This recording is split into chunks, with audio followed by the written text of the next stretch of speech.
K&D farms, as I started out in the 80s, it was pretty much a wheat, cattle, cotton rotation system for a long time, and every once in a while they'd plant a grain sorghum crop, just an alternate crop in between, if it looked like it was right year.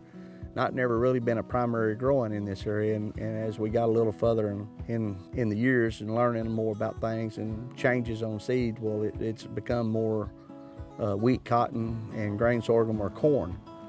Our cattle operation, we've been as large as 480 head. Now we're back down to about like 240. We was tillage farmers for years, and it's about 2005, 2006, somewhere in there. We had the opportunity to get a bunch more land, and we were going to have to make some major investments or some major changes in equipment. So we went to a no-till plan because, we got a couple of neighbors that were doing it, and they were doing it. Well, surely we can. My name is Eileen Vale. I've been working with NRCS for 19 years, and I am a resource team leader.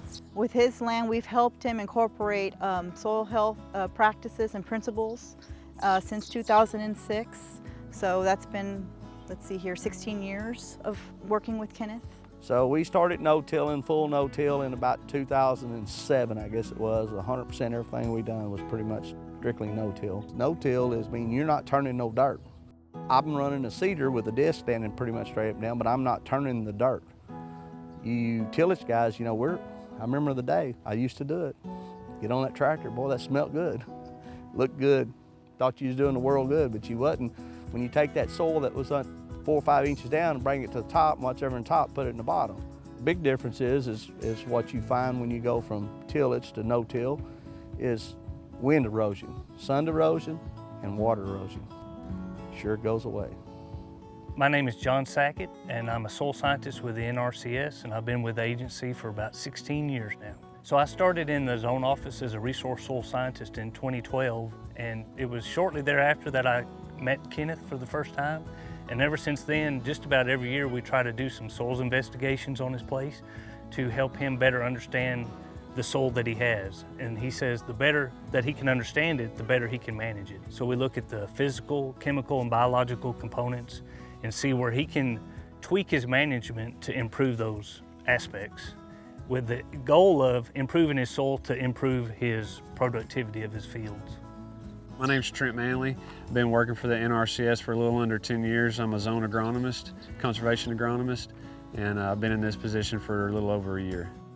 By not destroying his soil structure, by transitioning to a no-till system, he's improving that soil structure, and it's also allowing it to actually hold more water. So, the water and nutrients can move more freely up and down in that soil profile. So the benefits of a no-till system alone are great, but it's even greater when you adopt the other practices that he's had as well.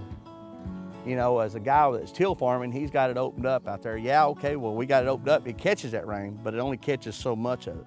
Whereas with the no-till, what we got is even in the dry years, we figured out that once we could hold so much water there for so long and not disturbing that ground, that it would eventually work its way down. So we essentially, with this no-till, I call it a sponge underneath.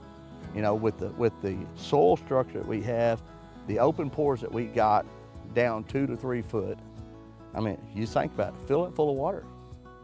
If you ain't got nothing growing on it, that's a pretty good start for a lot of water right there. A lot of his farmland's right on the Red River, okay? So it's very important that all of the water leaving his property is the cleanest that it can be, good quality.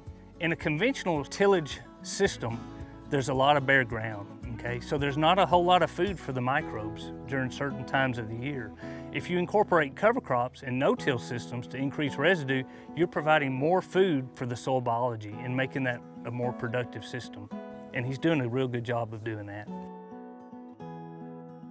Kenneth, he's a character for sure, but when you really get down to it and start working with him, to say he's passionate is an understatement.